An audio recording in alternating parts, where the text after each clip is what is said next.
તો સુરતમાં પોલીસે શહેરમાં વધી રહેલા ગુનાને ડામવા સૌથી વધુ પાસાની કાર્યવાહી કરવામાં આવી છે। શહેરમાં ચાલતા 6 થી 7 ગેંગના સભ્યો અને બુટલેગર સહિત અનૈતિક વેપાર કરનાર આરોપીઓને પાસાની કાર્યવાહીથી સુરતમાં ગેંગ અપરાધ ઓછું થયું છે। તો 11 મહિનામાં કુલ 619 આરોપીઓને પાસા કરવામાં આવ્યું। પોલીસ કમિશનર અનુપમસિંહ ગહેલોતે જણાવ્યું કે કાયદામાં રહેશે તો ફાયદામાં રહેશે। છે લુખાઓ છે जो નાની મોટી ગેંગો બનાવીને ફરતા રહે છે, આપસમાં ઝઘડા કરે છે, એના ઉપર વધારે ભીસ વધારવા માટે અમે લોકો પાસાના કાયદા બી એના ઉપર કડકાઈથી ઉપયોગ કરીએ છીએ। જેમાં કુલ અત્યાર સુધી 619 જેટલા લોકોના ઉપર પાસા કરવામાં આવેલા છે।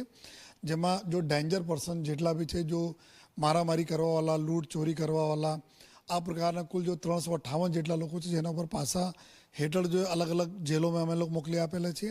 સાથોસાથ કુલ 203 જેટલા બુટલેગર છે, 20 જેટલા જો સેક્સ્યુઅલ ઓફેન્ડર છે, જો બહેનો સાથે છેડતી કરવાના, નાની બાળકીઓ સાથે જો છેડતી કરે છે આ લોકો છે। જો વ્યાજખોરો છે 20 જેટલા આ લોકો છે। સાયબર ક્રિમિનલ્સ વગેરે બી છે, હત્યા વગેરે કરવાવાળા લોકો બી છે।